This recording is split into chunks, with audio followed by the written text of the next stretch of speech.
1 second, let me close the door. Yeah, so we were studying the 25th verse, Yajnanam Japayajñosmi. And, we went through all of these things, all of the things needed for japa, which is the beats, what beats to use, what are the beats that are available, which ones to use for which, how do you count, and what are the prasiddha mantras, and all of those details. We went for almost 2 hours about japa. Is there any question so far on japa? There's one portion I forgot to talk about in the last class, which we'll take that up now before we proceed. But until now, on japa yajna, is there any question, anything? Sunil, is the intonation, the way you say japa, the kind of ups and downs that you go through? That was the one that I forgot, which is what we're going to take up now. Okay.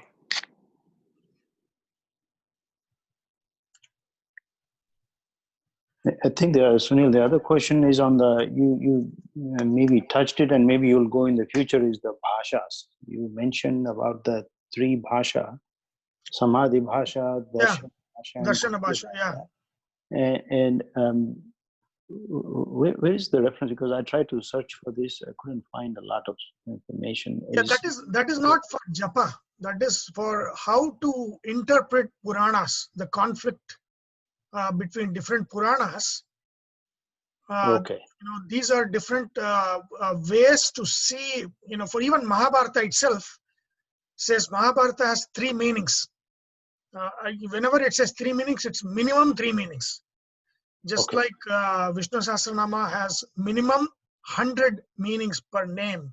And we attempted to go through, when we did the Vishnu Sahasranama class, to go through that.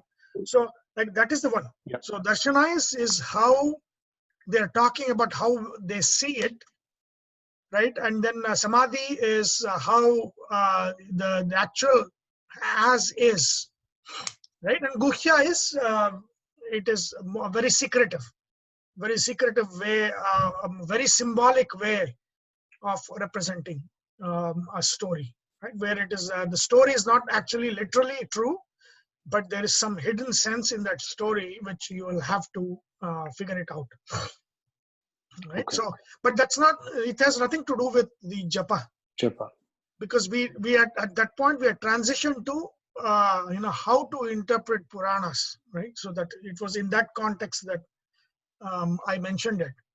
Okay. So now in japa, hopefully you have started. If you have not done before, if you have started japa and you have tried it, and so we went through the panchakshari and then shadakshari. The most important ones are shadakshari, astakshari, and dwadashakshari, of which astakshari is very important because that is the one that cleanses. The astakshari mantra is the one that cleanses, right? And then we went through some of the prasiddha mantras. Shadakshari, Vishnave Namaha, Om Vishnave Namaha, Om Namah Shivaya, and then Astakshari, Om Namo Narayanaya, then Om Namo Bhagavate Vasudevaya is Dvadashakshari, Panchakshari is Namah Shivaya, and another Panchakshari is Vishnave Namaha. If you say that as Vishnave Namaha, it becomes a Shadakshari. So these are these are very, a lot of other mantras are there, but just one glance at what are the prasiddha mantras that one can chant without any diksha. So we have done all these things. What we have not done is the mantra vocalization, right? So we have not looked at this part, and let's look at that. The chanting of the mantra is 3 kinds. First one is the manasika japa. As the word itself would say, manasika means where the chanting is actually done in the mind. So the chanting is done in the mind. Vachika, or actually it is vaikari. Vaikari means that which is spoken out, which is spoken loudly. So Vaikari is the second japa, or Vachika japa, where somebody is chanting loudly. And that is considered the lowest form of chanting. Especially when it comes to Diksha mantras like Gayatri mantra and very other important mantras, you are not supposed to do Vaikari for those. Mantras should not be chanted out loudly. That is a basic rule. When you are teaching or when you are learning, that can be done. But when you are practicing, you cannot do a Vaikari or a Vachika mantra japa.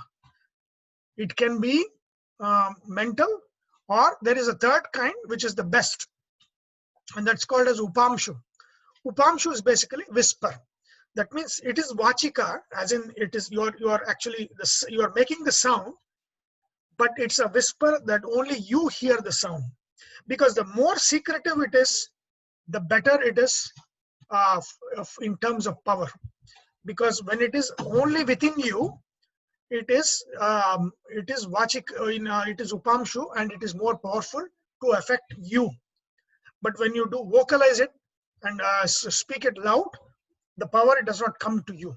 So the power goes out, and therefore it is discouraged to chant mantras loudly. Right? You cannot chant mantras loudly. So those are the three kinds. Manasika, that means you are chanting within the mind. And one good advantage of Manasika, which is also very, very powerful, is that the cleanliness restrictions are not that much for Manasika. That means you can be clothed, and you can do Manasika japa. If you are, let's say, you're traveling through the Woodlands Express, or say, or traveling in a car, you can actually do Manasika japa without any problems, because the restriction, the cleanliness restrictions for Manasika japas are not that much. So you can wear your clothes and do Manasika japa. That restriction is not there. But when you're doing Vaikari, or when you're doing the mantras, Upamshu mantra, then there's a lot of restrictions. You have to be clean, you have to have had your shower, all of those things are there. And you have to be fasting in terms, like, you should not be full stomach. You cannot finish your lunch and then come sit down for mantra meditation. That cannot be done. Upamshu, you cannot do that. And generally you cannot do that, because once your stomach is full, your mind is, kind of develops that tamas. So you will not have that sharpness of mind to do the chanting, right? So these are the three types of mantras. Manasika, that means mentally done. The restrictions are less for this in terms of the cleanliness requirements. Vaikari or Vachika is where you are chanting out loud. That is the lowest form, and it is not encouraged at all. And then the very good form of mantra japa is Upamshu, as in whisper. So Gayatri japa should be whispered. All of these Prasiddha mantras that we looked at, they should all be whispered when you are chanting. When you are doing the mantra japa, it should be whispered, Upamshu. Right? And then I think somebody asked about breath, syncing it with breath and all that stuff. So Sagarbha is actually pranayama that is done with mantra. It's actually it's not looked at japa as done with pranayama. It's actually looked at as a pranayama that's done with mantra. But it's you can take it as Sagarbha is like when you are doing Om Namo Narayanaya. Om, you use it for inhalation. Namaha, you can use it for the kumbhaka, the antar kumbhaka, and then Narayanaya is the exhalation, and then you give a gap, say 2 seconds, and then again Om inhalation, Namo kumbhaka, and then Narayanaya exhalation. So when you sync it to the breath, Upamshu becomes 1,000 times more powerful. Anything that you do, right? I mean, even if you look at martial arts, right? you sync that the blow to the breath, the power in that blow increases, multiplies, force multiplies. That is true of anything. Anything that syncs up with the breath is always going to be more powerful. And mantra japa is the same. If you do Sagarpa mantra japa, then the potency of the mantra increases 1,000-fold. So if it is upamshu, and with upamshu, if you do the pranayama that goes with it, then it becomes 1,000-fold more powerful. And then finally, there is something called ajapa japa. Do you know about that? Have you heard of ajapa japa? See, japa is an effortful repetition, right? Either whether it is mental repetition or whisper or loud, it is you are putting an effort. That is a japa, a repetition which is through an effort. Then what is ajapa? I've heard this in Telugu, right? No, it's like it's called konga japam, right? Meaning konga means hamsa.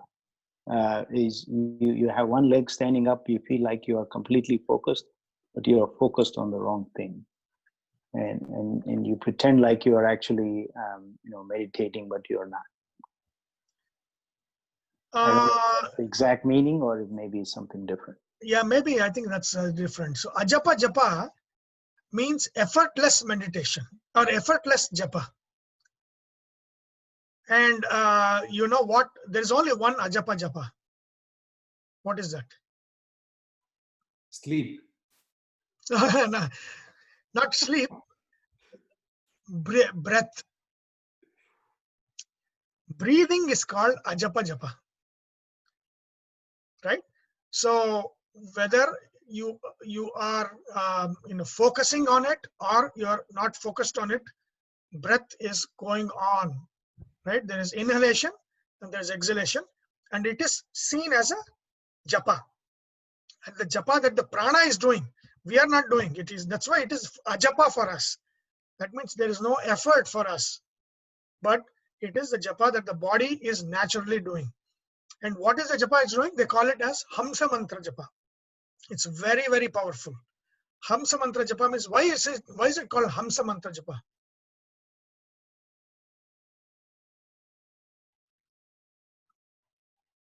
When Hamsa moves, it is almost effortless, right, in the water. No. Not related to that Hamsa. Soham Hamsa. So see, the sound of the breath, that is the sounds of the breath. The sound of the in-breath is sa, right? Like when you suck something, even the English word suck is sa, right? So it is, that makes the sound is sa, right? That is the sound of the in-breath. And ha is the sound of the out-breath. When you exhale, the sound of exhalation is ha, and the sound of inhalation is sa. So inhalation, exhalation, that is the japa. What is that? If you take it as exhalation, inhalation, it becomes hum sa, hum sa, hum sa, right? If you take it as inhalation, exhalation, it is so hum, so hum, so hum. So hum is the opposite of hamsa. That means so hum means inhalation followed by exhalation, then followed by inhalation followed by exhalation. So hum. So hum means sah aham. No, sah hum, sah hum, sah hum. In, out, in, out, in, out. But if you do, see, it is a repetition. So you can take any way, right? It is a kind of like an infinite series. You can start with inhalation or you can start with exhalation. So if you start with exhalation, then it becomes hum, sah, hum, sah, hum, sah. So that becomes that is a natural japa that prana is doing all the time. And it is a very powerful mantra. So any meditative practice, any practice, when I said when it is synced or in tune with the breath becomes very powerful, right? Any meditation that is synced with the breath, that is an observation of the breath, becomes very powerful. Breath is the most powerful. Breath is the most powerful pratika there is. So all of the puja should go through the breath. It should go through prana, right? So this Hamsa Mantra is a very powerful mantra. Basically, you are not chanting it. You are not saying Hamsa, but you are actually listening to it. When you are in when you are doing the meditation, you actually listen to the breath. And when you listen to the breath, you listen to it as Sah Ham, Sah Ham. And when you do that, then it brings a great, it brings a lot of peace and focus. And it is the first step of meditation, is focus on the breath. There is no meditative practice which does not focus on the breath. Any meditative practice that needs, that has to be successful, has to have something connected with the breath, right? So Hamsa Mantra is a natural mantra that we are doing without we being aware. But when you bring that awareness to that mantra that the body itself is always doing, then it becomes very powerful. And that is where you can get the focus. The meditative practices starts with the breath going up. All of the meditative sadhana has to be done through prana. Prana is the one, right? And as the Upanishad says, anything that goes through prana becomes 1,000-fold more powerful, right? So that is what Hamsa Mantra is. And some, since we are talking about Vaikhari and all that, speech itself is divided in the Rig Veda Sukta into 4 parts. There is Para, Pashyati, Madhyama, and Vaikhari, right? Vaikhari, and we have seen Vaikhari here, right? The Vaikhari, the vocal. That means when speech arises, Para means when we are not even aware of it. Like before I talk, right? I'm not even aware of what I'm going to talk in that sense. So that originates, every speech originates in the Muladhara Chakra. And then it becomes Pashyanti in the Manipura Chakra. That means there's some kind of awareness in the Manipura Chakra. That means speech is still mental here. Anahata is when it comes to the heart, the speech comes to the heart. That is when emotions get added to it. Vaikhari means it hits the Vishuddhi Chakra, the vocal cords. This is the physical speech. So physical speech is the 4th part of 4 parts of speech. And only one of them we hear. These 3 are before that speech physically manifests. Those are Para, Pashyanti, and Madhyama. So when people say mind reading, right? Mind reading is people who have the ability to read Madhyama speech or Pashyanti speech. That means whatever is going on in the mind, that's the Pashyanti, that they can read that. That is called mind reading. Mind reading is the speech that arises when they catch that at the Pashyanti stage. That means it's not expressed itself in Vaikhari, in actual physical words. It is forming, in the mind, but again, that the breath is coming out. It starts with Pashyati is when we are aware of the speech. That is, individual who is speaking will be aware of the speech that is still in the mental realm, and so that is still in Pashyanti. And then when it comes to Anahata, it gets the emotion that is part of that speech. And then Vaikhari is when it comes to your vocal cords and it is physically manifested out. So that's the 4 parts of speech. Okay, and they always say Vaikhari is the lowest form of speech. Always something which is physically manifested is always the lowest form. That is, the spoken word is the lowest form. And that's how the Veda, like Vedas will have that which is literally spoken is really not what it is. the one that is hidden, there lies the true meaning, right? And in the Upanishad, it says that paroksha priyahi devaha pratyaksha dvishaha. That means devas like that which is hidden. They hate that which is obvious and expressed. They hate vaikhari. They hate vachika. What they love is what is hidden, what is a puzzle, what is not easily understood. That is what is hidden, the hidden speech. And therefore, that which is hidden, as in the upamshu is hidden, manasika is hidden. That kind of japa is always more powerful. That the word that is unspoken is more powerful than the word that is spoken in terms of sadhana, right? And Veda is in that way. That which is obvious in the Veda is not truly what it is. What is not obvious is what really it is. It is. Sunil, when you say hidden with reference to what? Is it your mind, or is it for the rest of the world, or what? Hidden with reference to what? Hidden with reference to anybody, like in an average person, right? Okay. Where making it very obvious is vaikhari, right? But when I think last time I spoke about the Shri Bija, right? The Shrim Bija. Right.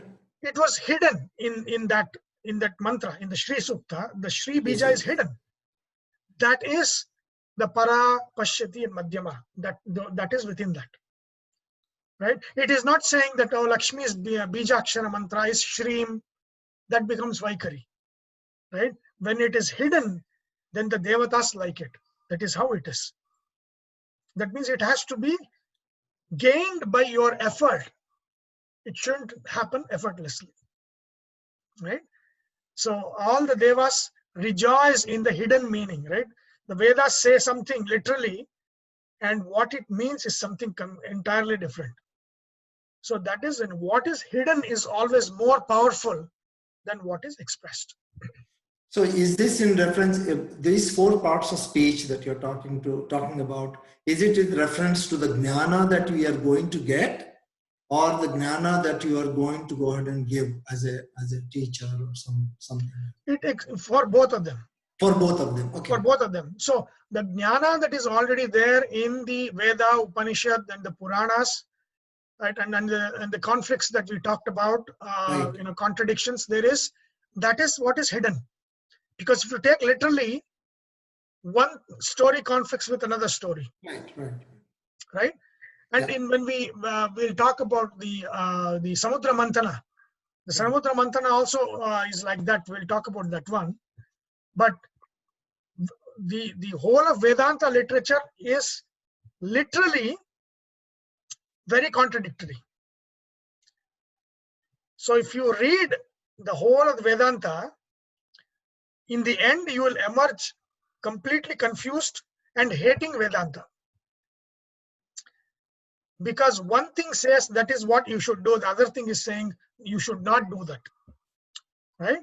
So without a master key to open this, right, which is what Brahma Sutra says. But again, Brahma Sutra itself is in so short that you need to know everything to even attempt to start that. So basically it is above our level, the way all these things are. So that is the problem, right? And that is the beauty of it also. Because when you get it, you really get it. But until you get it, it is like poison. You are confused, and you will probably hate it. Right? So in simple terms, if you look at it, what you're saying is it is the ability for an individual soul to analyze all of this and interpret it based on and understand the hidden meaning part of it versus vachika part. Correct. And also, it is all where when it says paroksha priyahi devaha pratyaksha dvisha, it is a pointer to us that don't go by the literal sense. There is something very, very different inside it. There is something very, very different. And the point is borne by the fact that they are contradictions. Which contradiction would you believe? Do I believe this story or do I believe that story? Right? Some believe, okay, this is how it should be. This is my favorite Purana. I will go with that story. No, this is my favorite Purana. I'll go with that story. Do you do that? Obviously not, right? So which means that there is something hidden. There is a master key that opens up this level. That is in the Vaikari level. In the Vaikari level, that means that which is obvious. Like if you open your dictionary and then start using the dictionary meaning to look at the Veda mantras, that is the Vaikari. But then the real stuff is below that, in the Madhyama, Pashyati and Pashyanti and the Para sense. Hidden. So what you're saying is the contradictions are, I mean, just on the other side, if you look at it on the lighter side, the contradictions are deliberately placed so that you go ahead and look at it from that way. Correct. And the Veda itself says, right, when it says Paraksha Priyahi Devaha, that means Parakshaha, what is not obvious, that is where they enjoy. That means the real sense is there. Right? And that's what Veda itself, it says, don't go by the literal meaning. right. Don't go by what is obvious, because what is obvious is not true. What is hidden is actually the real thing.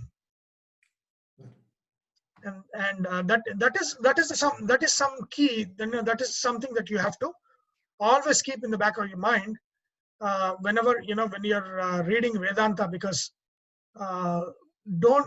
each story will contradict each other. And then you'll have to understand that, hey, these are all partial stories, right? And then how do you bring all the partial stories into one big story? How do you harmonize all of these conflicts? That's the job of Brahma Sutras, right? That is what it does. So that's the thing. So even in our speech, I'm talking about this 4 parts of speech in the Vedanta literature, but in our speech itself, what is spoken is cheap. What is silence is the real thing. That means, and it's fantastic because silence has more powerful emotion. What is left unspoken is more powerful than what is spoken. Right? And Anand should probably, he's going to be DTM, and he should know that the power is in the pause. The power is in not making things obvious, but bringing it to a point and leaving things unspoken. That is where the power is, right? When everything is clear and simple and spoken outright, that's not a powerful speech, right? The powerful speech is when the most important thing is left to you to deduce, but the speech will bring you to that part, but then leave you, right? The most great movies will not tell you the answer. They will let you figure it out, right? They'll bring it to a point where, then they'll leave you to figure those things out, right? What is in silence is the most powerful. What is spoken is cheap. It's a very, again, this is one of the dictums that you have to always keep in the back of your mind in Vedanta is the unspoken is more powerful than the spoken. Okay, so now Krishna is saying, I am the silence. That's what he says, right? See, among everything, silence is more powerful, right? That he says later on that silence is more powerful, and it is a pointer to the fact that the most important things are left unspoken. They are powerful when it is left unspoken. That is the difference between old movies and movies now. Everything is spoken now. Old movies, things were not spoken, right? It was more of eye, love was more of eye to eye. Now everything is spoken and made it into a song and everything is put out there. That is cheap. There's no power there. When it is left unspoken, it is very powerful. Okay? Okay, and since we were doing a japa and Hamsa Mantra, I was just wanting to capture this as well. See, one prana, in the time measure, one prana is 4 seconds, right? So in a minute, it is about 15 breaths. One breath is 4 seconds. This is average breath. 1 minute is 15 breaths. 1 hour is 900 breaths. And 1 day is 21,600 breaths. That means that is your internal clock. Your breath is your clock. That means when you take 21,600 breaths, that is 1 day for you. You might take 21,600 breaths in 2 days, but bodily it is 1 day for you, right? And then in that 1 year is 7,776,000 breaths. If you take that many breaths in 5 years, the external time is 5 years, but your internal clock is 1 year, right? And your 100 years is 777,600,000 breaths. If people, why did Bhishma, stay alive for 500 years? Because that in 500 years, he would have taken 777 million breaths. For him, it was 100. But for the outside world, it is faster, right? So always the our time is measured according to our clock, and our clock is our breath. The number of breaths we take determines the age of our own body, right? So slow breath is good for aging. You age slowly with slower breaths. With faster breaths, you age faster. If you take 21,600 breaths in half a day, so it will be half a day, but your body would have aged 1 day, like that. So even the opposite is also true. So the runner, I mean, the marathon, triathlon and all that, people running, right? No. I mean, this is average, right? I mean, how is your average breath? It's not like don't breathe fast. It means when you're in normal resting breath. If the resting breath is slow, that is major portion of your life, right? When that is slow, that is how your body ages, with your resting breath. Okay, so I think we have covered all of this: the mantra vocalization, the breath connected with the Hamsa Mantra, the 4 parts of speech, the famous mantras, what mantras, which Rashi it acts, and all of these things, what beats to use. Everything has been covered. Okay, are we good? Any questions on any kind of questions on japa, mantras, anything to do with the mantras? Nope, all good, Sunil. Thank you. Yeah, so please, it's very important, japa practice is very, very, very, very good. So pick the mantras that you like for your Ishta Devata and start, even if it is just 108 times, start doing that. It's very helpful. Okay, now let me go back to, where is that? Stop sharing.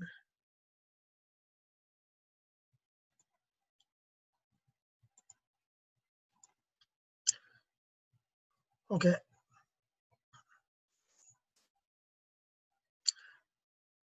Okay, so in 25, Maharishina Bhruguraham, so Bhrugurushi, Maharishi, right? And the sadhana, the mantra, actual mantra is here, Omkara, right? And then the practice is here. So Rishi, mantra, practice, japa is here. And then finally, the best place for practice, Himalaya. So kind of practice, it captures all of them, the place, the Rishi, the mantra, and the practice, all of them together. Stavaranam Himalaya. So Stavara means that which is stationary. That which is stationary. Among everything that is stationary, The greatest among them is Himalaya. Again, here when Krishna says Himalaya, it is not the mountain Himalaya, but it is the Abhimani Devata of Himalaya. Remember, inanimate objects are not of concern. Just like Chandra is not the physical moon, Surya is not the Ravi. When it says Ravi, it's not the physical sun. The same way, Himalaya here is not physical mountain, but the Abhimani Devata of the physical mountain. Now, who is this Himalaya? Right? Where does this Himalaya come in the Puranas? Is that Himavat? Sita's, Parvati's father? Parvataraja, right? Parvataraja, father of Parvati. She is called Parvati, Haimavati, because she is the daughter of Himavan, right? So that is Himalayas Abhimani Devata is Himavan. And the greatness of Himalaya is because he reflects the just an aspect, one aspect of, minute aspect of Paramatma that makes him great among the Stavaras, the stationary objects. Now, so let's look at a very important story within the Puranas, which is there captured in most of the Puranas, that leads to the birth of Parvati. Why is Parvati born as the daughter of Himavan and Mena, his mother of Parvati? So that is the story of Daksha Yajna. It is there in all of the Puranas. Most of the Puranas that I've seen always carry the story of Daksha Yajna. And there is a very important message in Daksha Yajna. I think we have spoken about Daksha Yajna before, but we have not gone into details. So in this one, we'll take more details about Daksha Yajna. What was the Daksha Yajna about? What is the message of that story? It's a very important message. So we'll start with the Daksha, right? So Daksha is one of the mind-born sons of Brahma. Right? Brahma creates, in the Swayambhu Mantra, he creates the Prajapatis. Right? Who are Prajapatis? Prajapatis are the I cannot say rulers, but they are the people that are responsible to create more things, to populate the world, not just in terms of people, but in terms of animals and everything that that is in the world. So they are responsible. So of which we've already dealt with the Sapta Rishis, right? Marichi, Atri, Angirasa, Pulastya, Pulaha, Kratu, and Vasishta. We've already dealt with them. The other mind-born son is Narada. Other one is Bhrigu Maharishi. We have seen him. He is also the Prajapati because his lineage is the Bhargava Vamsha that is also populated the world. And the other main one is Prajapati. Main Prajapati is Daksha. So Daksha Prajapati is a very important Prajapati who was responsible to populate the world. But this incident of Daksha Yajna that is there in almost all of the Puranas is it's a very powerful lesson. And the animosity between Daksha and Shiva starts. See, if you look at the hold on, let me go back to that spreadsheet.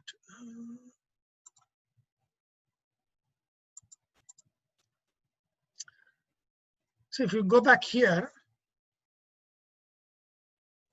Shiva is here, very high, right? Look at where is Daksha? Narada is here. Shachi, Saptarishis are here. Let me see where.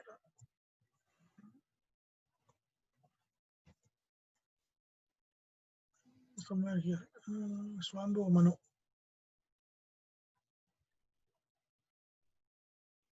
Number 10. Number 10, right?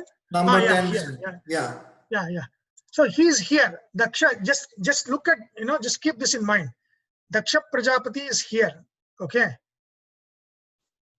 He is in this. Shiva is in this. Okay. So the Daksha Prajapati is given this job of creating and populating the world. Again, why are there Manasa Putras? That means only after Daksha did the sexual form of reproduction started. This is way before that. The male-female reproduction started only after Daksha. Until Daksha, that's why whenever they say Manasa Putra means it is not a sexual reproduction, right? It is pre that template that being established to procreate the world. It's a template that's been established, but that happens after Daksha. Before Daksha, it happened by Sankalpa, like Bhagavata says, Sankalpat, and then by touch, by seeing, all of these, then procreation happened. But only after Daksha Maithuna happened, as in the sexual form of reproduction start as a template of procreation started only after Daksha Prachetasa. That means after Daksha Prajapati. Okay, so until then it was all Ichcha only. All creations was through Ichcha. And the power of Ichcha was there to manifest physical reality. So Daksha was given the job of creating, procreating and populating the world. But he gets a lot of ego. So when he goes to Brahma Sabha, this is the Purana story. This is actually in Bhagavata. So he is in, a lot of luster. He has a lot of virtues. And so when he goes to the Sabha, all of the devatas get up and then they give him the seat and all of those things. Two people don't get up. One is Brahma, who's the king of that Sabha. The other one is Shiva.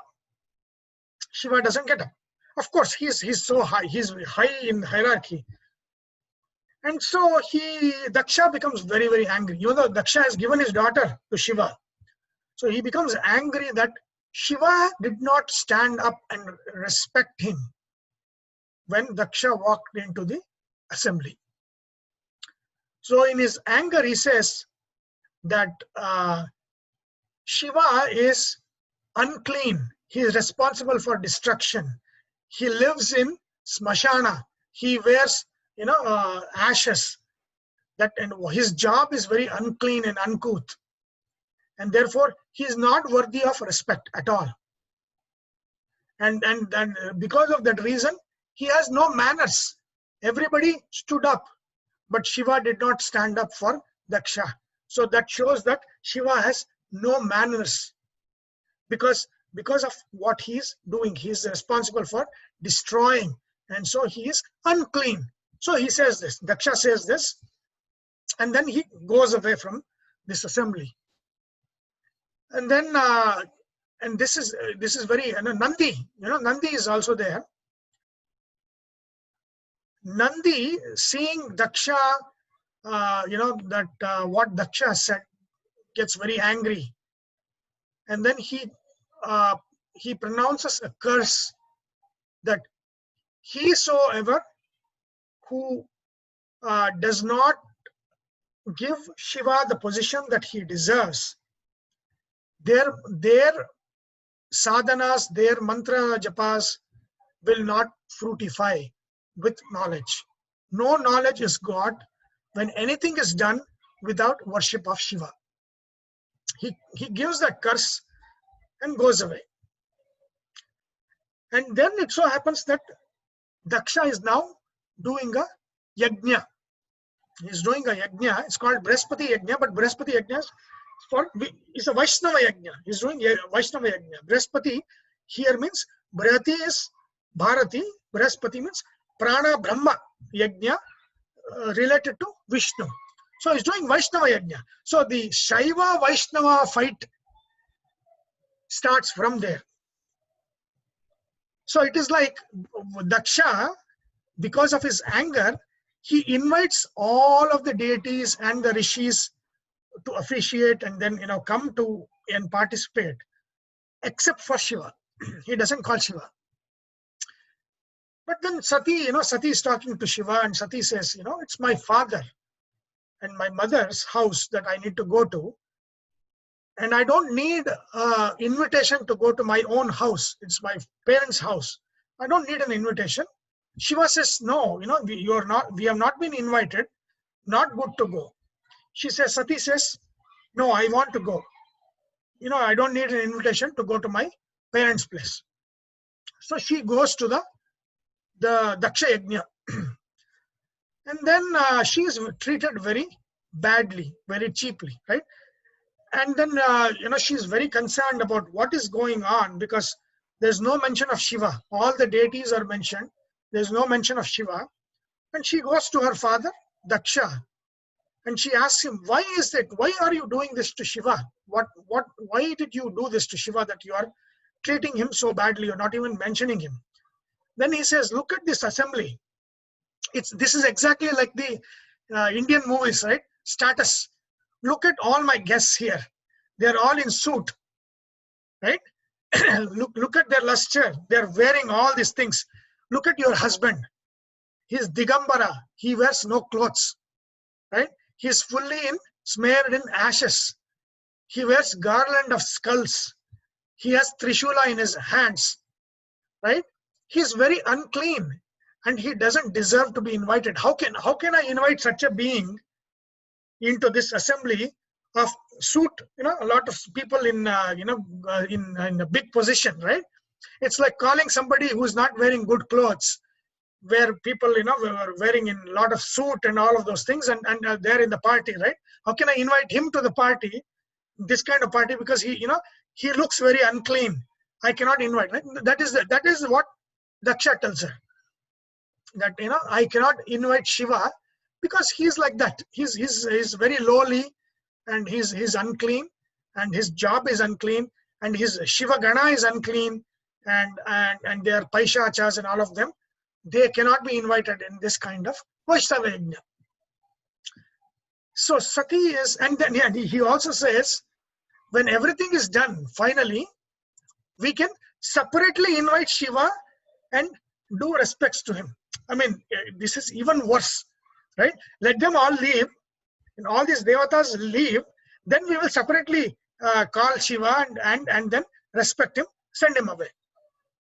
So, and then when the yajna happens, all the havis is given to all these different deities, but for Shiva. No havis is given to Shiva. And so Sati becomes very, very, very, very sad. Very Sunil, who was the chief Purohita during this? Brihaspati. Oh, okay. And he approved doing the yajna without offering the havis to Shiva. Because Daksha wanted it that way. Ah, okay. Yeah. See, remember, Vishnu did not come to this. Neither did Brahma. So the story says that is the wrong way to do. It is not approved. This is not approved, right? But then Daksha, because of his arrogance, right, the ego, he says he doesn't deserve the havis. And they do the homa. So Sati is very, very, very saddened. And then through her yoga, she creates a yogagni, and she self-emulates in this yogagni. So the whole Sati came from this. It is the honor, right? This is the self-immolation to save one's honor. She becomes saddened because I did not listen to my husband who told me not to go. And then coming here, I have humiliated his name because I came here uninvited. I mean, Sati came because it was her parents' house. So she came, that was the right thing to do. But in her mind, she thinks, my husband told me so many times not to go because we were not invited to this yajna. But I still came. And then in front of me, this kind of dishonor is going on for my husband, which I cannot see. This is a dishonor, right? So the sati system is for maintenance of it. Therefore, it's not even sati system, I should call it the sati.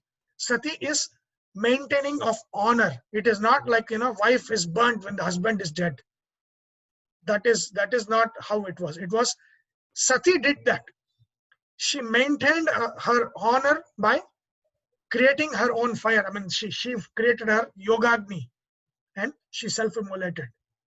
And so the Kshatriyas, when they were at the point of losing their honor, would immolate themselves. Right? It was a way of preserving one's honor by immolating oneself. Self-immolation. And this news goes to Shiva. Shiva is angered.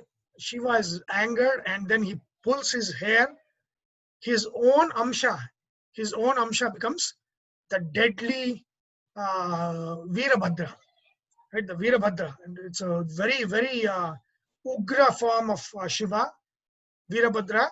He and with all the Shivaganas, they go to Daksha Yajna. They destroy the Yajna. They kill the rishis officiating it. They take the prisoners. And then finally, Virabhadra cuts off the head of Daksha. Daksha loses the head. And then, when that happens, Bhrigu Rishi curses. There is a counter curse. Just like Nandi said, any homa, any yajna that does not give the place of honor to Shiva will not result in jnana. Bhrigu says, any homa, havis, that does not give the pride of place to Vishnu will not fructify. So two counter curses happen, right? And this is where the Shaiva Vaishnava template has started, from this story. Daksha acts as the Vaishnava that does not entertain Shaiva, right?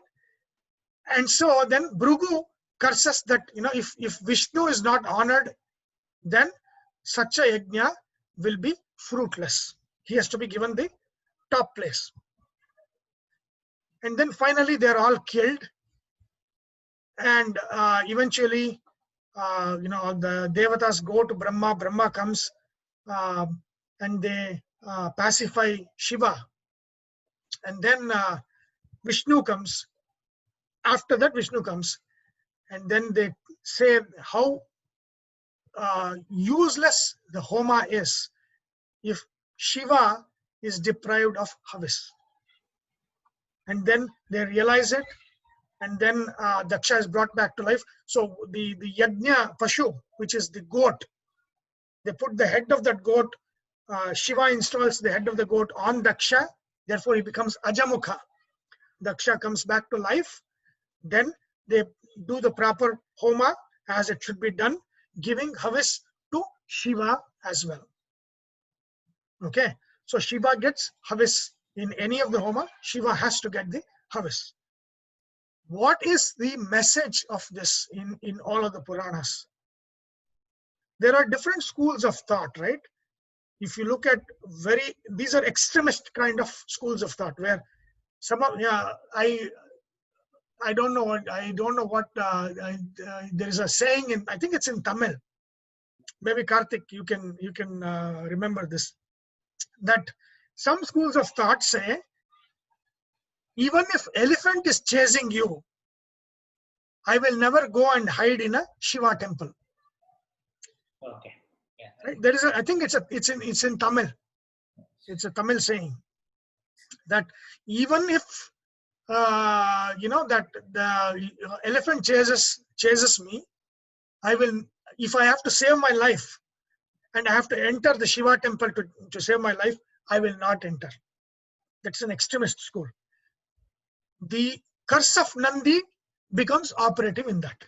Whosoever thinks like that does not honor Shiva where he deserves to be honored, the position that he has, that will not fructify. their jnana will not fructify. They will not get jnana because he is the one, he's the mano abhimani also, right? So he is the one that gives jnana. That jnana will not fructify. Opposite, there are Shaiva schools of thought which says, I cannot even say Hari, even if that some word has Hari in it, they'll change it and make it Hara. I will not even pronounce the name Hari. Right? That's very relevant. That's very relevant in Tamil. Yeah. There's a lot of wherever Shaiva thing is there. They have another extreme position against Vishnu. Then in that case, Bhrugu's curse comes. None of the whatever sadhanas they do will not fructify.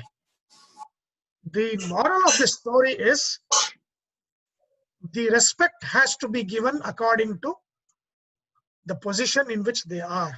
Shiva deserves his respect as the Abhimani of Ahankara and as the Abhimani of the Manas. Vishnu as the Paramatma deserves the respect. Prakriti deserves the respect. Brahma and Vayu deserve their position. Everybody should be accorded the respect according to their position in the hierarchy of this. Everyone according to their hierarchy. Nobody should be denied like this. Right? So if such a thing is denied, then the curse of Nandi as well as the curse of Bhrugu will become operative and Nishpala. That's why you can see they let Tirupati go. That's main. Tirupati, was part of Tamil Nadu, and they were deciding. And also that there was a fight. Then they let Kalahasti also go. Okay, not Shiva, not Vishnu. Let both go. That's the thing. Both borders, both the big temples were gone. So Sunil, one question. You always maybe I didn't understand clearly also, but you did said that when somebody performs a yajna, the havis is given based on who you want the yajna to be performed for, right? Correct. Right. As the main part. So if you listen to the mantras, right. Let's say you're doing Ganapati Homa or Ganapati Homa, right? Yeah. So the core mantras when you're offering the havis will go to Ganesha. Okay. But then the preparatory all the preparatory ones that you offer are to the deities first. You call the Dik Abhimani Devatas, you call the Grahas, you call all of the deities, and then you come to the core deity to which you are going to offer. Right? Yeah. So that is in any homa that has to be done, where you have to call these deities, and offer the havis. And then whoever you are doing the homa for, you can offer them as a core. So these are all the mantras that are part of any homa. So the pride of place will be given, and there'll be the Vishnu worship is there, Lakshmi or Prakriti worship is there, Brahma, Vayus are they are called, and then of course Rudra, all of them are called, even if it is Ganesha. They are called and their havis is given to them, without which nothing is going to fructify. So there is no such thing, Sunil, then that if you just worshipping Paramatma only is not enough, or doing anything for that. Remember that these are all pratikas, right? So what it is saying is you have to offer the havis through the pratika of Shiva. You have to offer the havis through the pratika of Vayu. You have to offer the havis to the pratika of Indra. So all of the deities, because finally Sarva Yajna Bhokta is Paramatma alone, right? So that is the Anusandhana. The Anusandhana is finally through these deities who are pratikas, it goes through their Antaryami, it goes to Paramatma. But then these are called as the Parivara Devatas. You have to offer the havis to the Parivara Devatas. With, So with even this during end, the Ganapati Homa, we will offer all these things. correct. Even in the Ganapati Homa, yes. Oh, okay. Yes. Right?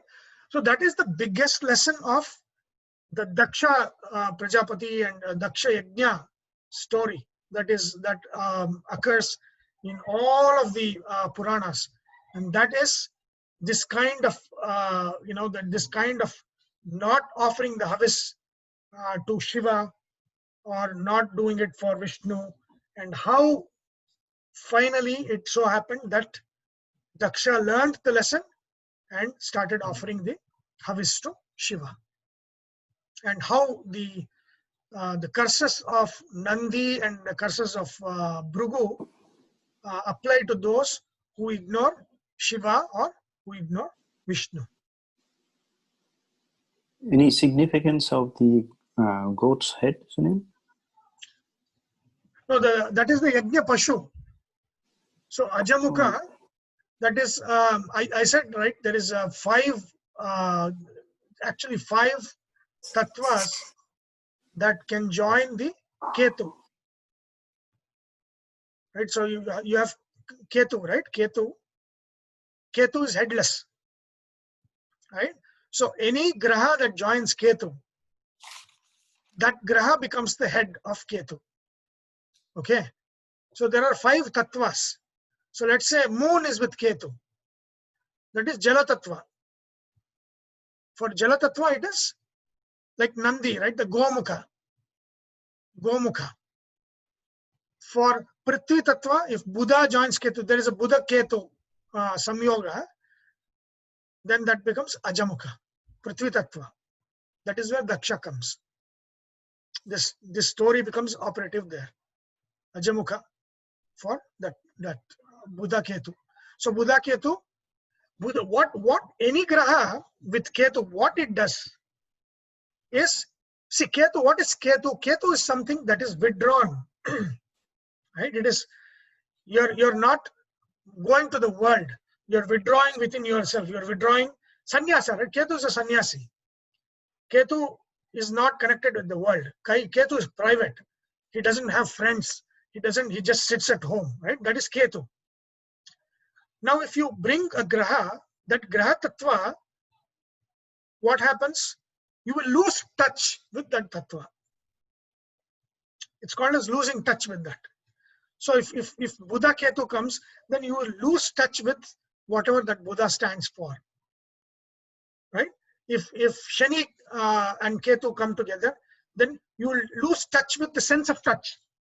Because Shani is Vayu Tattva. Vayu Tattva is sense of touch, right? Sense of touch. Here its sense of smell is Prithvi Tattva.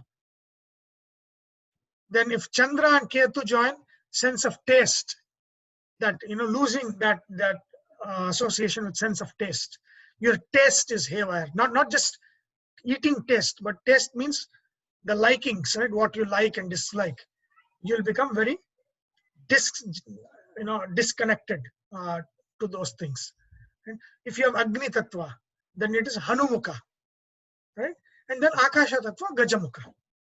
So where you have lost touch with is indicated by the graha that becomes the head of Ketu.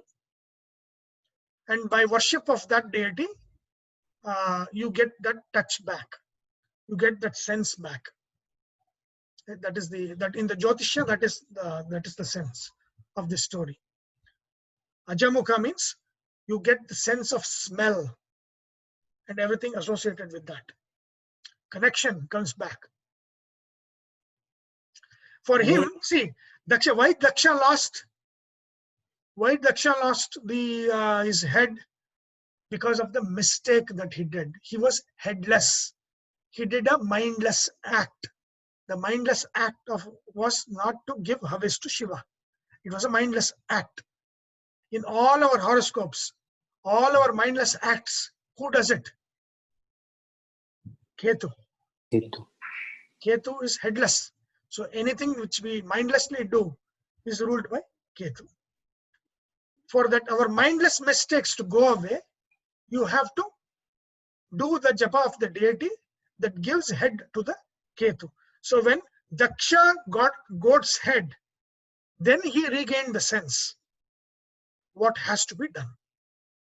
So when you worship that form of Daksha with goat head, Ajamukha, then you get the sense back. If you have Buddha in with Ketu. If Moon and Ketu, what Buddha and Ketu. Buddha. what did you say for Moon and Ketu, Sunil? That is Gomukha.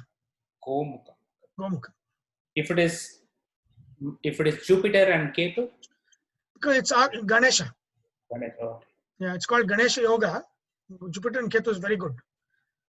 It's called Ganesha Yoga.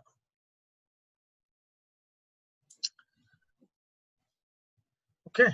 So see, these stories have all of these significance that, this is not like, don't think of this happened, Daksha was walking and no. This is a Purana story. That means there is a significance that creates a template, and that template plays in our life. So that means Ketu, headless, if with Buddha, we will do the same mistake that Daksha did. We will ignore something very important. And when we do Ajamukha, we will realize that mistake and then move on. What mistake you will do will be signified by the graha which is there with Ketu. So this all of these stories, I mean, most of the Purana stories, do they occur, or were they told in terms of the physical form place or before the physical form place? Some of them are before the physical form. Before the physical form. Because remember, all the devatas have Agni Sharira. They don't have Parthiva Sharira. We have Parthiva Sharira. Right? So they have Agni Sharira. That means their physical form is very different from what we know. Right. So it's not physical in that sense. But some of the Puranic stories are also with the physical form associated. Correct. Yes. Because when Puranas talk about Ramayana stories, like Bhagavata talks about Krishna, then it is talking about Itihasa. Right. The missed portion, because Mahabharata starts with where Krishna comes in during Draupadi Swayamvara. That's where Krishna first comes in. Then Bhagavata fills in the gap when he is born to when he comes there. What happened? That is filled up by Bhagavata. That one area of moving between physical form place versus Correct.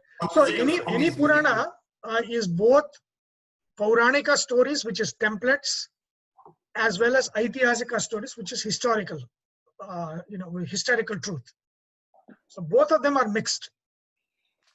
Right? So there are only two Itihasas. There's Ramayana and Mahabharata, that's it. So all the other stories are stories that are, you should not treat, Daksha went to this assembly and he had, no, that is what happens when their Buddha and Ketu join. This is the story that is happening in our life. And the Daksha story is a template for what will happen in our life.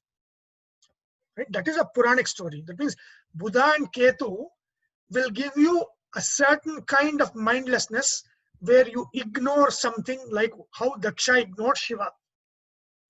Okay. Right? So that is what Buddha and Ketu will give you.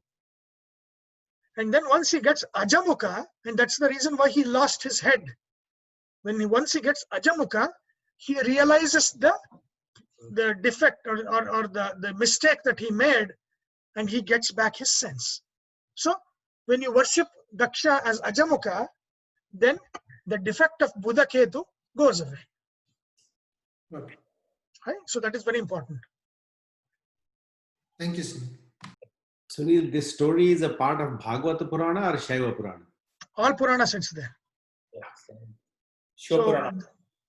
Daksha, it's in Bhagavata, it's in Padma Purana, it is in Agni Purana, it's in almost all Puranas. Skanda Purana, Markandeya, I think it comes in all of them. Yeah, so the story is each according to their merit. none can be ignored, right? Extremism is not good. Only him, yes, of course, Paramatma, but then I will ignore, only him is fine, but then I'll ignore everybody. I will not respect or accord the respect that they deserve and worship him through see, the worship of Paramatma cannot be direct. Only Prakriti and Chaturmukha Brahma and Prana can do direct like this.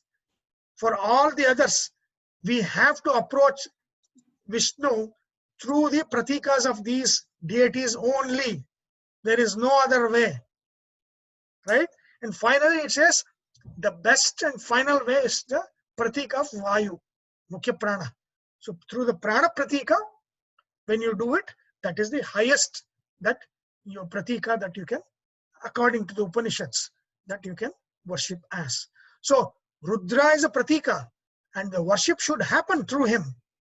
Very, very powerful. I mean, without Rudra, your manas will not go to the other level.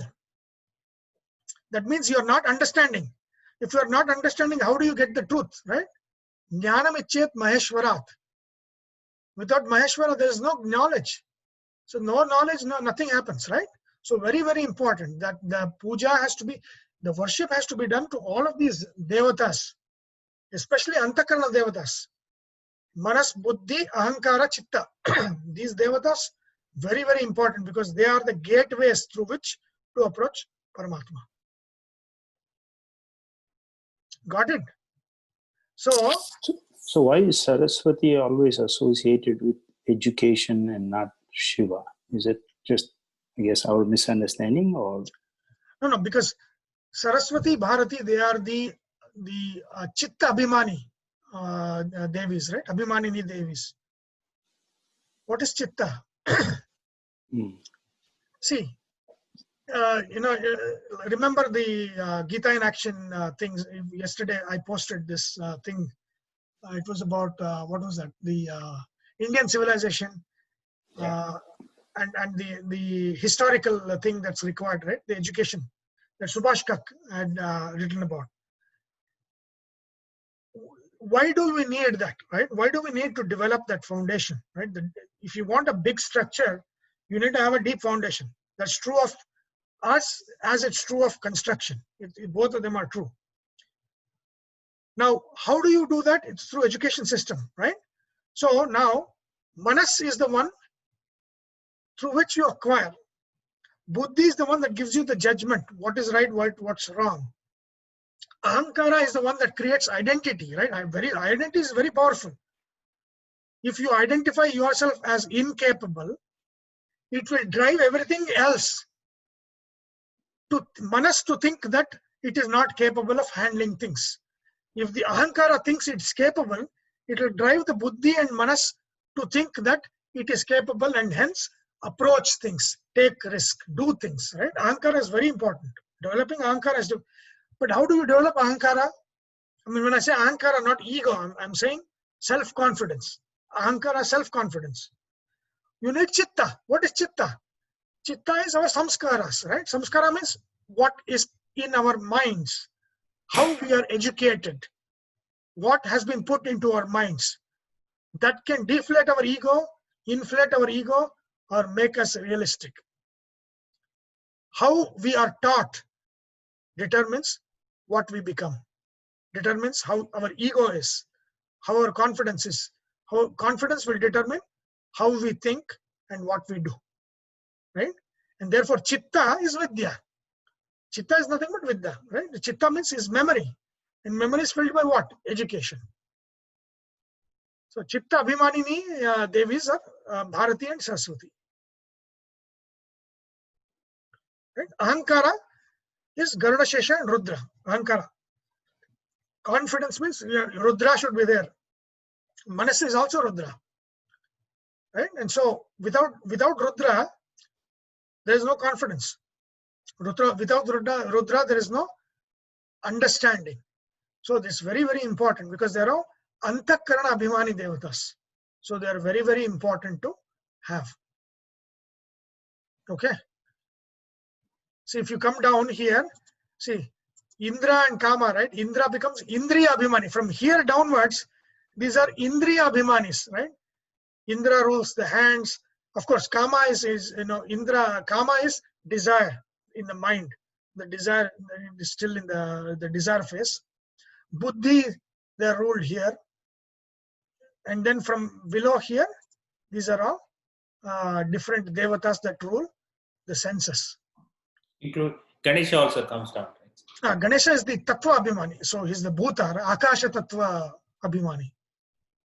He comes at the Akasha level. Panchabhutas, Akasha is ruled by Ganesha. So very important, right? This is how it should be. This is how. So more than the tattvas are the indriyas and jnanendriyas, karmendriyas. So these devatas, more than that is manas, more than manas is buddhi, more than buddhi is ahankara, more than ahankara is chitta, more than chitta is chetana, more than chetana is antaryami. Right? That is what we are showing here through the Abhimani devatas. Who comes on top of who tells you what is required to control. So that which is above controls what is which below. So this is ahankara, controls buddhi, controls manas, controls indriyas. Right?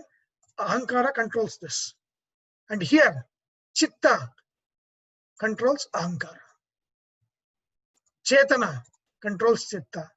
And then prakriti controls all of them. Paramatma controls everything. Right? This is in what the Upanishad says, that how the control structure is. In terms of the devatas, it is this. Right? So this is how you should be in the back of the mind whenever you are looking at things. Okay. So we were talking about Haimavati, right? So and then when he learns the lesson, and then once Sati immolates herself, she is born as the I think I have that here as Haimavati, as Himalaya and Mena's daughter Parvati. Parvati means Parvataraja Putri. So she is born as Uma Haimavati or Parvati, and then she does Ghora Tapas. And after that, after Sati's death, Shiva becomes Dakshinamurti. Right? He gets Vairagya, he is unconnected. And that is when Tarakasura gets a vara that his death can only happen through the son of Shiva, knowing fully well that Shiva is now Dakshinamurti. So he's a sannyasi. So where is he? He has no son, right? He does not have any kids. Therefore, he can have immortality. And that is why all the devatas send Kama to induce that to pull him out of that Vairagya, and then Kama tries, and then Shiva opens his third eye and burns Kama. So that means Shiva burns the desires. Kama is the mental desires. And then what happens? That Kama himself becomes Kartikeya. Kama himself becomes Kartikeya, Shanmukha, and is born as Shiva's son. So Shiva then, Parvati marries Shiva, and once they are married, they have the son Kartikeya, Skanda, who is Kama himself, reborn as Kartikeya, which we have seen this, right? When we looked at Skanda, we saw all of those things. So we see that Kartikeya, and then he kills Taraka, and he becomes the general of the Devata army. Right? So all of this story has the beginning in Daksha Yajna. What happens in Daksha Yajna, the mistake of Daksha because of the Buddha Ketu combination. That is the mindlessness of Daksha, how he learned the lesson, and the curses of people who do not treat the deities the respect and the honor and the place of honor that they deserve. And then finally, Shiva becoming Dakshinamurti, and then Parvati doing the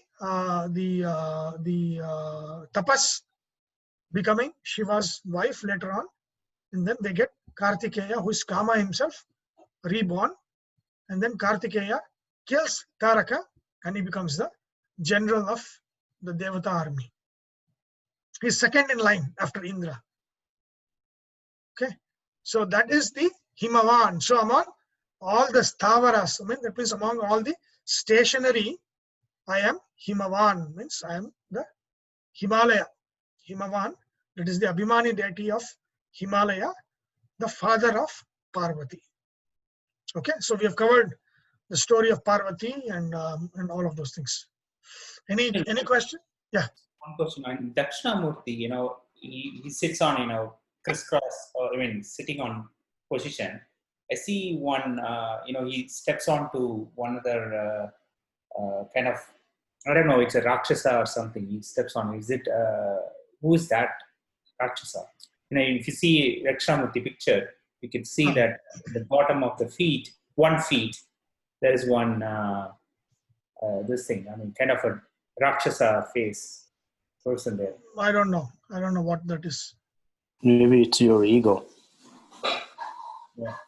Yeah, or it might be Kama. It might be Kamadeva. Yeah. Yeah, it depends. Does it look like a Rakshasa or does it look like a Deva? Rakshasa. It looks like a Rakshasa. Small though. Small Rakshasa. Yeah. Yeah. So, but that's how it is. So, Shiva, is above these mental desires, about Indra, above all of this, and very important. So that the mistake of Daksha, that story that repeats in all the in the Puranas, that's a lesson for all of us. How to treat the devatas, how to worship. It's a lesson on how to worship. Okay, so 20. So that completes verse 25. So you have Bhrigu, Rishi, his sadhana through Omkara. That's the Ekakshara Omkara, japa, and then the place of japa, Himalaya. All of them in one verse. Krishna went through all of them in one verse. Okay, next. I don't want to move this. Let's see. I think it's Ashwattaha Sarva Vrikshanam, right? Yeah. Ashwattaha Sahasranam. Yeah, Ashwattaha Sarva Vrikshanam. Verse 26. So Ashwattaha Sarva Vrikshanam Devarshinam cha Naradaha Gandharvanam Chitrarataha Siddhanam Kapilo Munihi. Now another bunch of stories. So first we look at Ashwattha. So this is Ashwattha tree. Among all of the vrikshas, I am Ashwattha tree. Right? Ashwattha is the people tree. The people. I don't know what they call it in English. In Tamil, I know what's the name. It's called Arasamaram in Tamil. I think it's called a ficus religiosa or something like that, right? Yeah. I mean, that's the biological name. But I mean, just the name, English name, I don't know what it is. They call it Bodhi tree, but that's not the right name. No, it's called people tree. People tree, yes. You don't see it here, though. No, you don't see it here. We have it in our temple here in Arizona. Oh, really? It grows there? Yeah, it grows. We started it with just the tree was there. Now we have Ganesha and we have Shiva also there. Now we are going to put Brahma and Vishnu. Oh.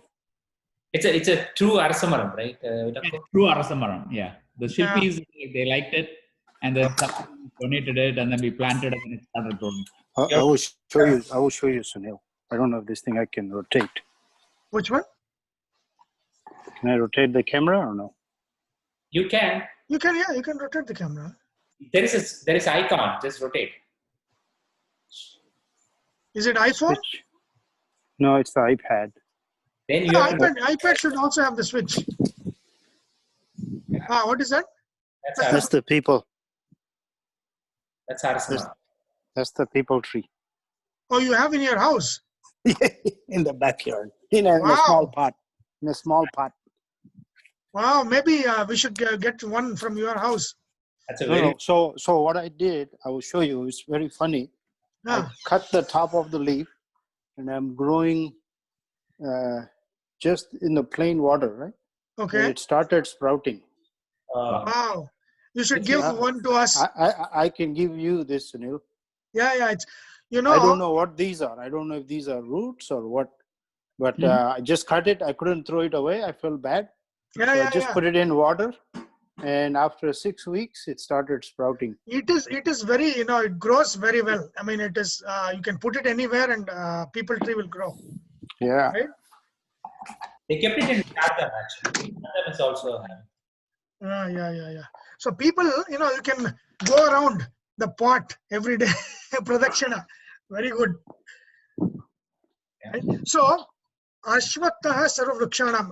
Remember, Vishnu Sahasranama mentioned 3 trees. What are those?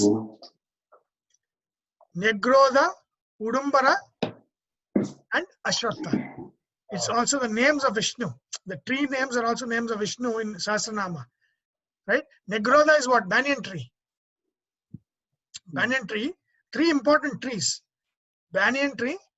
Udumbara, there's some name for that.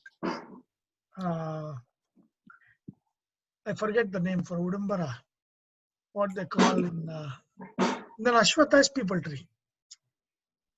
Udumbara is the something like is a- there. Huh? Big leaves or kind of a straightened leaf. Yeah. Something like that. But so these are the 3 of them, right? So you the banyan tree, and then the Udumbara tree, and then a people tree. 3 most important trees. In the temples, very, very good. But if you look at them, the trees themselves are useless. I always see like a neem tree combined with the banyan tree. With the people tree. That is quite common in south side. Yeah. Outside is That's how it is normally planted. Actually. Yeah, even in our temple, that's how it's planted. Yeah. So the Ashwatha tree is useless. Why so important then? because What do you get from Ashwatha tree? Nothing. Right? Now let me ask you this. See, this is the botanical, right? So in the botanical, the Puranic botany, mainly there are how many types of plants? 6 types of plants. Did you know that? There are 6 types. Let's look at it. What are those 6 types? Vanaspati. What is Vanaspati? Vanaspati means those plants or trees that bear fruit without flowering or some kind of a major flowering. Fruits are born without any major flowering. It's not obvious flowering. So those plants that do that, they are called Vanaspati. Okay. What is Oshadi? Oshadi is those plants that basically is done once they bear fruit. Like the banana tree, right? Once the fruit is done, you cut it, that's it. That is the plantain tree. It has no other job. Once its fruit is born, that's it. Lata. Lata means creeper. Then Tvaksara. Tvaksara means bamboo. That which is hollow inside. That is the bamboo. Right? Example is bamboo. Viruda means plants that are bushes. And then finally, Druma means those plants or trees that have a prominent flowering as well as fruits. That which bears fruits and flowers, they are called Druma. Okay, so there are these things mean these are 6 different kinds. That means trees or plants that bear both flowers and fruits. Okay, and then bushes, then the bamboos, the creepers, and those after bearing the fruits or that are useless or they're cut. And then finally those that bear fruit without any prominent flowering. So those are Vanaspati, Oshadi, Lata, Tvaksara, Viruddha, Droma. There is no weed category? Which one? Like weeds. Are they like fruit without, no? Yeah, it's all fruit, right? Hmm. I mean, fruit means even vegetable is a fruit of a plant in that sense. Right? I thought Oshadi was always like medicinal. But No, it is. Vanaspati. Yeah. No. Oshadi, the vegetables was, because the products of these plants are used as medicine, and therefore plants are called medicine. Okay? That's why it's called medicine. So Oshadi means that which bears fruits. That is Oshadi. Okay.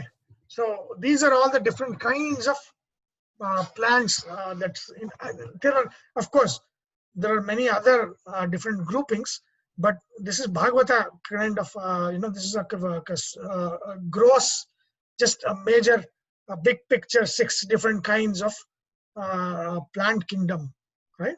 So among all of these, it says Ashwatha, the people tree, is the greatest. It has nothing. I mean, the only thing the Ashwatha has is that its twigs are used in yajnas. So if you look at, the kusha grass, so these are wild grass, but that is very powerful, right? That when you do homa, you put that around the homa, and it chases away all the bad energy out, right? So these are weeds, useless trees that have the greatest capacity. You have to have the Ashwatha, and if you look at astrologers, right? If you have any problems, like for example, a child, if you don't have the child, that actually tell you to go around, that do protection of Ashwatha tree, people tree. So it is that powerful.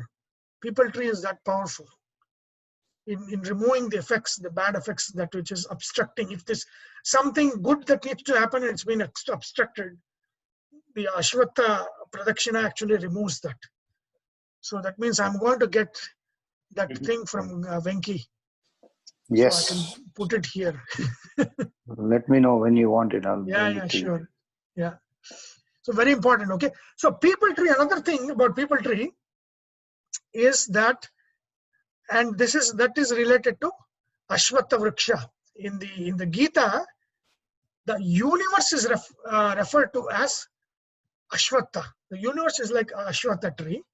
Urdhva Moolam Adashaka Yesho Ashwatha Sanatana. It says that the world, the creation, is Urdhva Moolam. It says the roots are above, but it's not actually like that. The roots are below only, but who it is as the above, that which is above is the one is at the root of the tree. It's actually not inverted tree, but actually it's tree. It says this, the one that is above is at the root of the tree, and then the stem is the universe, the leaves are the Vedas, and the fruit is the fruit of our action, right? So like that. And why Ashwatha tree? Because if you look at it, even if small wind blows, the Ashwatha leaves are like, they're always shaking, right? And so it's a very, very apt way to represent the world, which is always changing. Ashwatha Vriksha is always moving. The leaves are always moving in Ashwatha. And therefore, and so that is used as an imagery for the creation, where at the root is Paramatma, like it's showing here. At the root is Paramatma, and then all the deities form the trunk, and then all the branches, and then the leaves are the Vedas, that is the one that manufacture the fruit. Finally, the fruits. There is a fruit of our karma. And then it says in the Gita that the Vairagya, with the Vairagya, cut off the tree. it says cut off the tree, because this is the tree of samsara. Ashwatha is the tree of samsara. So Ashwatha is used as that. That means that which is always moving, that which is always changing. That is the Ashwatha, which is the universe. So the tree is used as a imagery for representing creation. That's the Ashwatha Vriksha. Okay. So he said, so these are important things to know, is different types of groupings of the plant world according to Bhagavata, and then of course there's many other in the different Puranas and all that. But if you go to Ayurveda, like there's a whole field called Vriksha Ayurveda, right? It's Ayurveda medicine for plants. Then it'll go even in more in detail. But this is kind of a high level grouping of 6 different kinds of plant kingdom. Okay, so that is Ashwatha Vriksha. So Vrikshanam Ashwatha. Among all the Vrikshas, I am Ashwatha Vriksha. And then somebody sent some chat request, and they put the Dakshinamurti. You can see that actually if you click that. No, I don't see anything in the chat here. It was no. No, I sent it privately to Karthik. I want to stop the flow. So That is good actually. You can send it to everyone. It's good. yeah, let me do that. Yeah, it's beautiful. Yeah, who is the thing? Is it a picture? This is Ilango. No, I I know. in Wikipedia they mention, like it is the ignorance which is at the feet of Dakshinamurti. Ah, yeah. Okay, see that picture. Sir. See, Dakshinamurti is south facing, right? It's a south facing guru form of Shiva. It's a guru form of Shiva, which is south facing. So very, very powerful deity. Okay, so Ashwatha Sarva Vrikshanam, and then what is it? Devarshinam cha Narada. So we have learnt about Maharishis, Bhrigu Maharishi. Now we have to look at Devarshi, Narada. Who is Narada? So Narada, again, if you look at the hierarchy here, so if you look at all the rishis that start here, see, Bhrigu Rishi is here. Narada is actually in 14th place. He among all the rishis. After that, there is no rishi here. All of these are devatas. The highest among all of the rishis, in Maharishi and Devarishi, is Narada Muni. Right? Then Bhrigu comes here. The Saptarishis, Vishwamitra, all of them come here. But above all of them is Narada. Right? How did Narada become the son of Brahma? See, this Kalpa, this Brahma day, the 51st day, is the Shvetavaraha Kalpa. The previous Kalpa, what is the previous Kalpa called?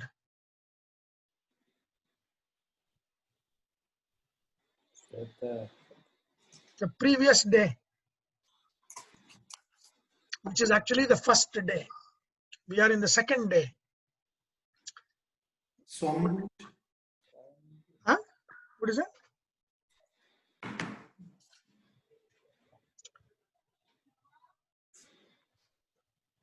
I will wait for the answer.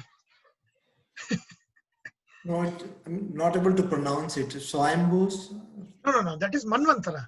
That's I'm asking about Kalpa. So Okay. this Kalpa, which has 14 Manvantras, this is Shvetavaraha Kalpa.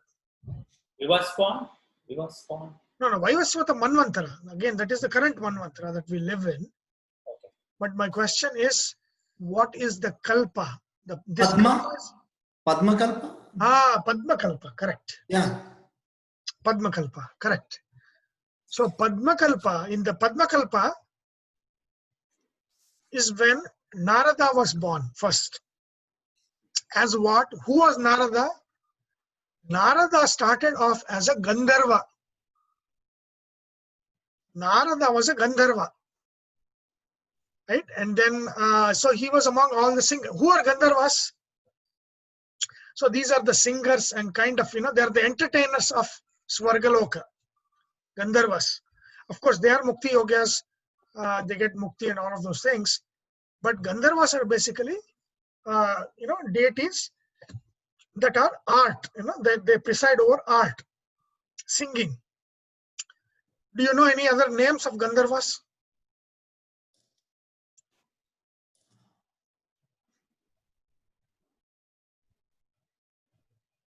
Is Kama also a Gandharva? No. Kama is not Gandharva. Got Other Gandharvas would be Meena, right? Like you just mentioned. Like Urvashi, Meena. No. That's Menaka. Meena. Menaka. They're That's not Apsara. Gandharvas? Menaka is Apsara. Oh. Gandharvas who came to the Nala. Nala. No, one Gandharva is already, Krishna is going to name in this verse itself. That is Vishnu and Chitraratha, the next one, right? Gandharvanam Chitraratha. So that's one of them. But Tumburu is one. Ha ha, he, ho, hu, ha ha. Very famous Gandharvas. These are all singers. Okay. Right? So Narada's name when he was a Gandharva in the previous Kalpa was Upabarhana. Upabarhana was Narada's name. So he was born as a Gandharva, Upabarhana, along with Tumburu, hu, ha ha, and many other Gandharvas. From there he rose in Yogyata to a Devarishi. That means a Rishi among the Devas is a Devarishi. Okay. So after his Gandharva birth, he was cursed to be a Dasi Putra. So he will be born as a Dasi Putra. So that Dasi will be kind of a servant maid kind of thing in a Rishi Ashrama. So she will do things in Rishi Ashrama. She will be in the Rishi Ashrama. As a small boy, this Upabarhana, as a Dasi, so he would go when the Rishis are discussing philosophical things. Narada, at that time Upabarhana, would sit as a 5-year-old kid, with the Rishis, and the Rishis would talk in such a way that this 5-year-old kid understands philosophy. So they knew that he would, in the future would become a very great Rishi. So they would speak, philosophy as if a 5-year-old could understand. So that kind of language they use, and then and so this 5-year-old kid, he absorbs all of this knowledge, and then it so happens that his mother, the Dasi, that is, she dies of a snake bite, and he becomes Anatha. He becomes Anatha, and then he leaves that ashrama and he goes to the forest and he does Ghora Tapas. And then, he achieves he does a lot of sadhana. And then the Narada himself tells this story in Bhagavata, this story. And then in the Padma Kalpa, he gets the Akashavani that tells him, you will not see me. Vishnu says, you will not see me in your sadhana in this Kalpa. When you come to the next birth, that is when you will see me. Right? So Narada, Upabarhana, as that boy, after all the sadhana, he gets the message that you are not ready yet, you will not have the darshana. Right?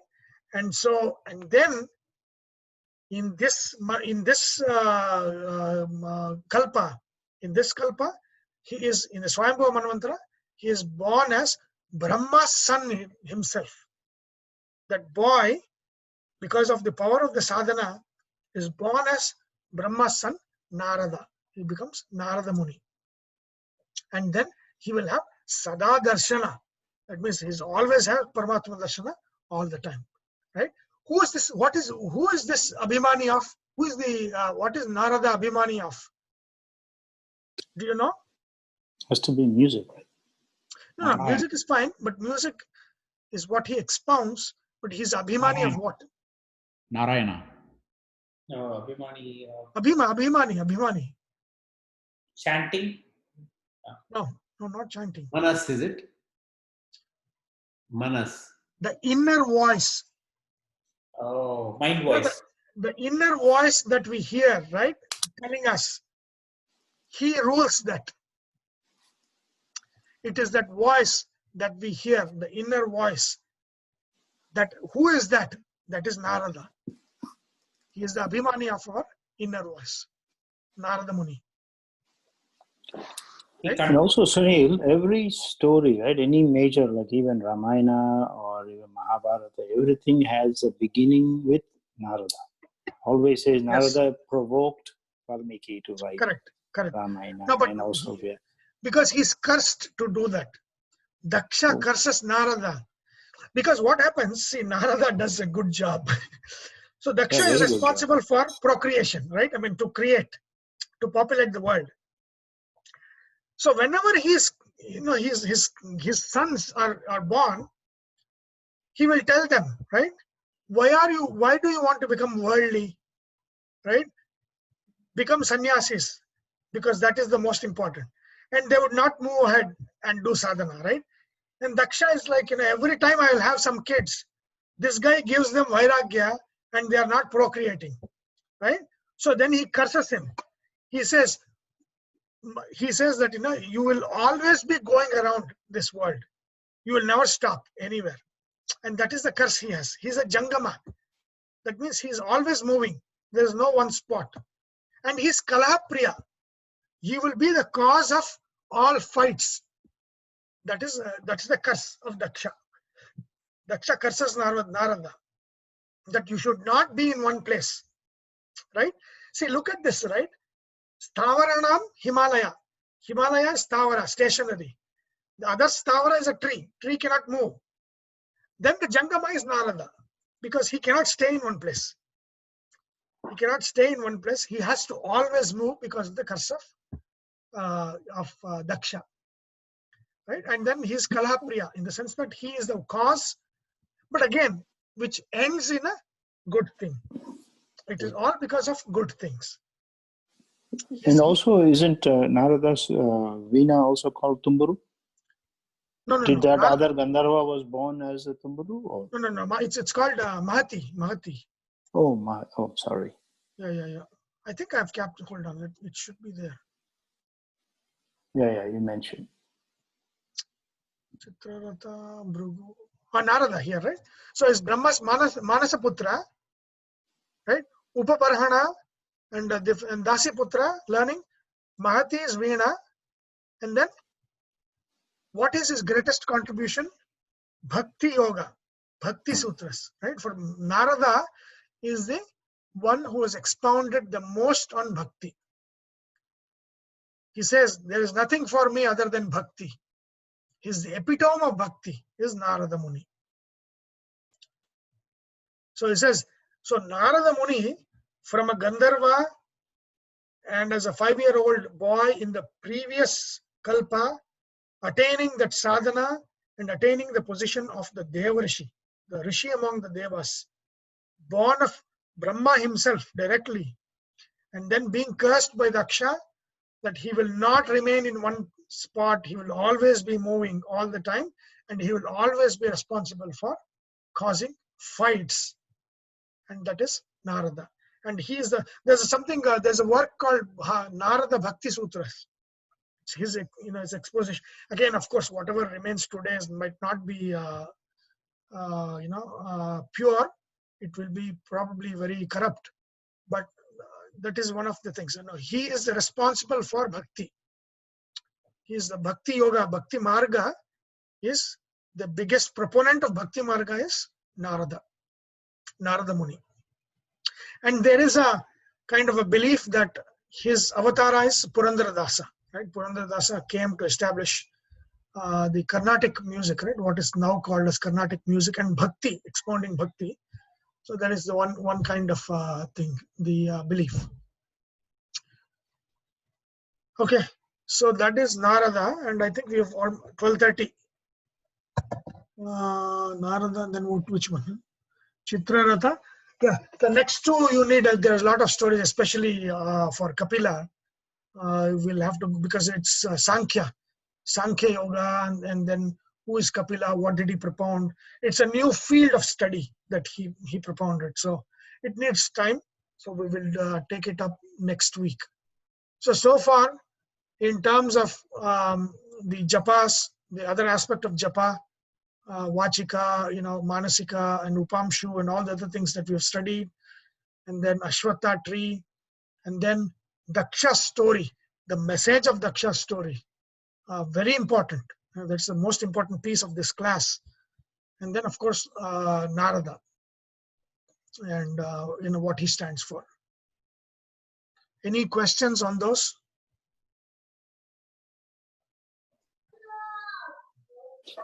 हाँ सुनील भाई हम people की प्रदक्षिणा करते हैं ना, तो ये बोलते हैं मूले ब्रह्मा, मध्य विष्णु, शाखा देव महेश्वर, पत्र पत्र सर्वदेव, वृक्ष राज नमो नमः. Namo Namah. Correct. Right. Yes. Yeah. People, the going around Ashwatha trees are very good. A lot of things that obstruct the fruitification, right? Because something is obstructing things from happening.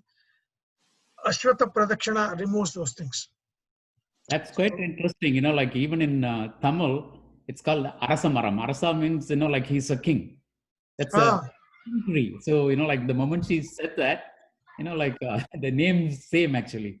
Yes. Yeah, that's quite interesting. Thank you. I'm next in the line. Okay, Karthik. What is no that? No problem. I'm next in the line after Sunil. Yeah. Okay. Any questions? Any other questions? Ekadashi कब है? Ekadashi 2 days. Today is Navami, Dashmi Ekadashi. So it's Tuesday. Yeah, thank you. Yeah. Okay. Thank you, Sunil. Let us finish with the prayer. Sunil, one question. Yes. Question. Oh, sorry to interrupt. Next Sunday is the Surya Grahana, right? Yeah. Is it not for Is it? us? Yeah. 21st. Yeah.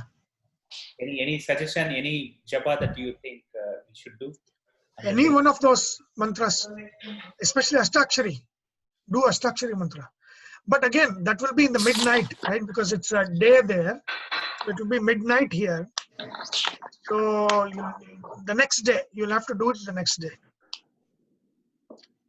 But the effect is there. So yeah, very important, right?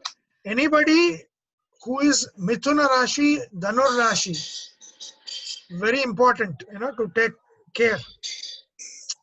Because this is nakshatra, 3 nakshatras, he said. Yeah, Mridashira Nakshatra, Ardra Nakshatra, Punarvasu Nakshatra, Mula Nakshatra, Purvashada. So all those nakshatras, that is the axis, Mithuna and Dhanur axis. It's very powerful. I mean, in the sense that, see, Surya Grahana, anywhere in the world it happens, the effect is there around the world. Chandra Grahana will be local.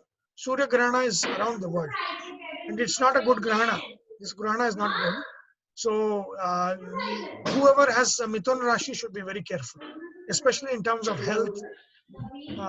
Should be very careful and do mantras, so to take care of it. It is actually 21st. That means it will be Saturday night here, where it is morning there in India. That is Sunday there. So it will be night. It's not visible here, of course. It's night, but then the effect will continue because the circumstance of this eclipse such that this is going to fructify in the next 3 months. So whatever indications are there, it quickly happens. So whatever bad indications will happen, you'll see it very quickly. Another lockdown? I don't know what it will be, but something bad, but quick. So we'll see. It's recorded, so you can go back and see this. But yeah, so in terms of effect on Rashi is a Mithun Rashi, very, very important. Take care of health, take care of yourself, and Dhanu Rashi as well. And do the mantras, very important, Ashtakshari mantra to take care. Thank you. Okay. Om Vasudeva Sutam Devam Kamsa Chanura Mardhanam Devaki Paramanandam Krishnam Vande Jagatgurum. Thank you so much. Okay. Thank you, Sunil. Okay, Venki, I'll contact you. Thank you. To get that people. No, what Thank I'll do you. is, I will let the leaves go a little bit. I'll put in a pot, and then I'll give you the whole Sure. pot and the tree. Yeah. Okay. Okay. Thank you. Thank See you all next week. Yeah. Yep. Bye.